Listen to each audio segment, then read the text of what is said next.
ওনারা এখনো ব্যান্ড আছে, খেয়াল করেছি আমি। মাননীয় স্পিকার, আইনজীবী যে দাবিগুলো করেছেন খুব জুসি দাবি। মাননীয় স্পিকার, কয়েক মাস আগে আপনি যেমন সুপ্রিম কোর্টে ছিলেন, আমরাও ছিলাম সুপ্রিম কোর্টে।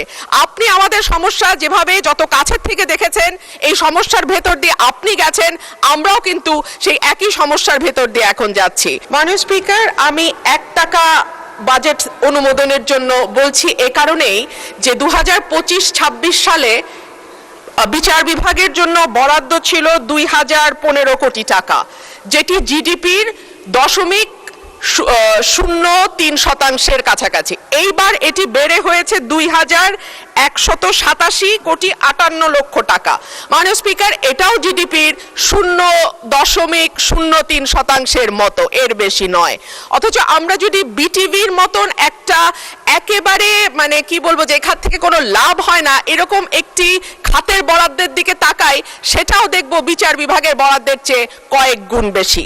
মাননীয় স্পিকার, আমরা যদি আইনের শাসনের কথা বলি, ন্যায় বিচারের কথা বলি, সকলের জন্য সমান অধিকারের কথা বলি, সেটা একটা সুষ্ঠু বিচার বিভাগ না থাকলে সম্ভব হবে না। এখন পর্যন্ত পেন্ডিং মামলার সংখ্যা 50 লক্ষের উপরে, অর্থাৎ মামলা জট একটি বড় সমস্যা। বেঞ্চ এবং বারের অধিকার যদি আমরা রক্ষা করতে না পারি, আমরা দেশে আইনের শাসন কখনোই প্রতিষ্ঠা করতে পারবো না। মাননীয় স্পিকার, কয়েক মাস আগে আপনি যেমন সুপ্রিম কোর্টে ছিলেন, আমরাও ছিলাম সুপ্রিম কোর্টে। আপনি আমাদের সমস্যা যেভাবে যত কাছের থেকে দেখেছেন, এই সমস্যার ভেতর দিয়ে আপনি গেছেন, আমরাও কিন্তু সেই একই সমস্যার ভেতর দিয়ে এখন যাচ্ছি। মাননীয় স্পিকার, আমাদের বারের যেই দাবিটা, যার পক্ষ থেকে আজকে আমি এখানে কথা বলছি মাননীয় স্পিকার, সেখানে বলা হচ্ছে যে আমাদের প্রতি বছর যেই ফিটা আমরা পরিশোধ করি, সেটা মৃত্যুর আগ পর্যন্ত লয়াররা সেই ফিটা আর তুলতে পারে না। কিন্তু দেখা যায় বহু লয়ার শেষ জীবনে অসুস্থ হয়ে গেছেন, প্র্যাকটিস করতে পারছেন না, আদালতে যেতে পারছেন না, কিন্তু তাদের মানবেতর জীবনযাপন করতে হচ্ছে। একই ধরনের কথা শিক্ষানবিশ আইনজীবীদের ক্ষেত্রেও প্রযোজ্য। মাসে 2000-5000 টাকা তাদেরকে সিনিয়ররা দেন, কখনো দেন না। তাদের সকলের জন্য মাননীয় অসংখ্য ধন্যবাদ মাননীয় সদস্য। মাননীয় আইন, বিচার ও সংসদ বিষয়ক মন্ত্রী জনাব আসাদুজ্জামান, ধন্যবাদ আপনাকে।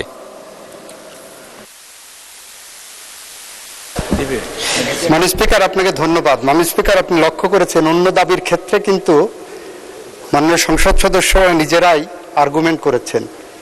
এই দাবির ক্ষেত্রে ওনারা কিন্তু পোশাক পরিহিত আইনজীবী হায়ার করে এনে উপস্থাপন করেছেন। আমি দেখেছি ব্যান্ড, ওনারা এখনো ব্যান্ড আছে, খেয়াল করেছি আমি। সুতরাং আমাকে একটু রয়েস হয়ে বুঝে শুনে উত্তর দিতে হবে মাননীয় স্পিকার। মাননীয় স্পিকার, আইনজীবী যে দাবিগুলো করেছেন খুব জুসি দাবি, খুব ভালো দাবি, খুব জনপ্রিয় দাবি, কিন্তু ছাঁটাই প্রস্তাবের রুলস অফ প্রসিজিওরের 118 অনুচ্ছেদের 118 বিধিতে যে পেরিফেরি করে দেওয়া হয়েছে, সেই আলোকে করা হয়নি বলে এটা মিসকনসেপ্ট আর্গুমেন্ট। সুতরাং এই আর্গুমেন্ট আমি গ্রহণ করতে পারছি না মাননীয় স্পিকার। মাননীয় স্পিকার, মাননীয় বিরোধী দলীয় সংসদ সদস্যদের মধ্য থেকে 2 ধরনের দাবি এসেছে। একজন সদস্য যিনি নীলফামারী থেকে নির্বাচিত, উনি বলেছেন এই বরাদ্দ অনেক বেশি হয়ে গেছে, সুতরাং সেই কারণে 1 টাকায় কমানো হোক। আর একজন সদস্য মিস্টার মুজিবুর রহমান বলেছেন এই দাবি অনেক কম হয়ে গেছে, সুতরাং 1 টাকায় কমানো হোক। আমি বাণিজ্য মন্ত্রীর সাথে কণ্ঠে কণ্ঠ মিলিয়ে বলতে পারি, একটা ফু দিয়ে দেন, তাহলে 1 টাকা দিয়ে গোটা আইন বিভাগ চলবে। অথবা বিকল্প হিসেবে বলতে পারি, 1 টাকা দিয়ে যদি আইন বিভাগ চালানোর জন্য বলা হয়, তাহলে যেভাবে চলবে, তাহলে আমার বিচার বিভাগ দরকার নাই, আইন বিভাগ দরকার নাই, এটা একটা পুলিশি রাষ্ট্র হয়ে যাক। তাহলে বিচার বিভাগের তো 1 টাকা দিয়ে চালানো সম্ভব না বর্তমান বাস্তবতায়।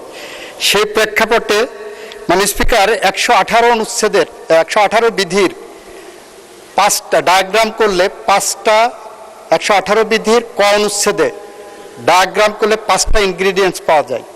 তার একটা হলো, আমরা যে কারণে যে নীতিতে এই প্রস্তাবনাটা করেছি, এই প্রস্তাবনাটা ওনারা মানতে চাচ্ছেন, এই নীতিটা ওনারা অনুমোদন করছেন না। দ্বিতীয়টা হলো, নোটিশ প্রদানকারীকে সুস্পষ্ট ভাষায় নীতির সকল দিক আলোচনা করতে হবে।